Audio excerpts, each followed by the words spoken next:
Hi, Nat Baruch here for podcast number 1. I had a question from Joan about soloing, so we're going to address that in our first podcast. Soloing has never been an easy task for most drummers. For me, it comes naturally because that's how I practice. I usually don't play to music. I just solo and play around the drums and try to make it sound cool. Now, you can have 3 different approaches to soloing. It depends on where you're doing your solo. If you're doing it for a bunch of musicians, if you're doing it in a fusion or jazz band, or if you're doing it in a classic rock or cover band with a live situation.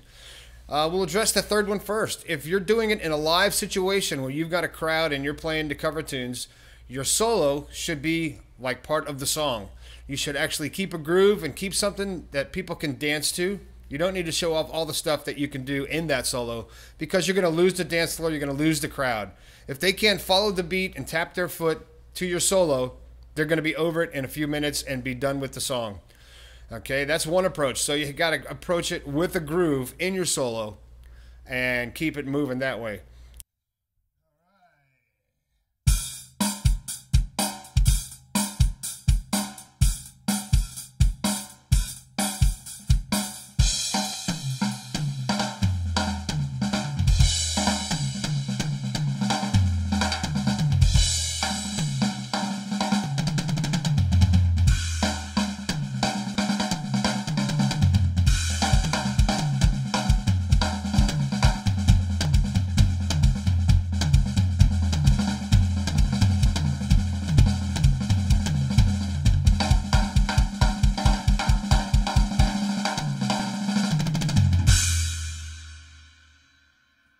Another approach is if you're soloing in a situation where it's just for the music and not so much for the crowd, you can go off like, say, a Dave Weckl and just keep the beat in your head and play all around the groove, play around the beat and do all kinds of stuff to where one is not always so apparent, but you're always ending up on one and you know where the groove is in your head.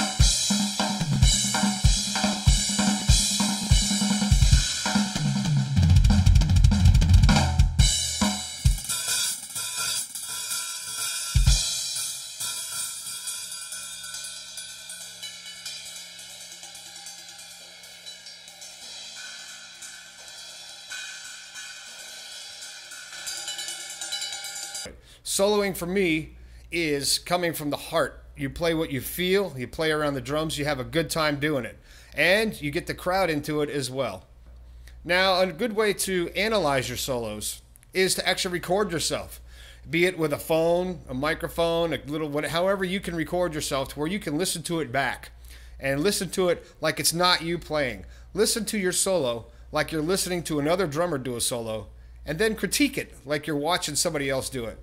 Make notes and say, oh, you like this, I didn't like that, I'm rushing the fills, I'm being repetitive, I don't like the way it sounds. Make all these notes to yourself and write them down, put them on your bass drum, and look at them when you're soloing next time, and go through it time and time again and record yourself till you record a solo that you like, okay?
So there's different ways to approach it.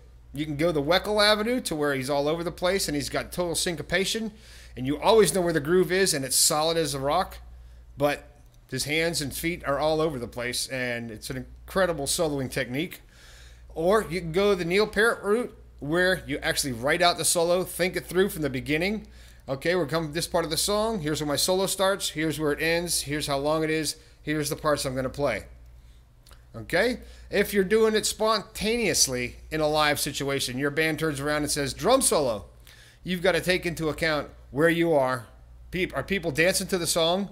If you got to do a solo when people are dancing, keep that groove going through your solo and add a little bit of embellishments. You don't need to show off like a hot dog in that solo and show them how good you are. They're going to think you're awesome. As opposed to if you go crazy and do all kind of timing stuff and things that normal people can't follow, and they have to stop dancing because they can't find the beat, they're not going to be impressed. Trust me, I know. I've done it both ways. And I hope this helps. Thanks.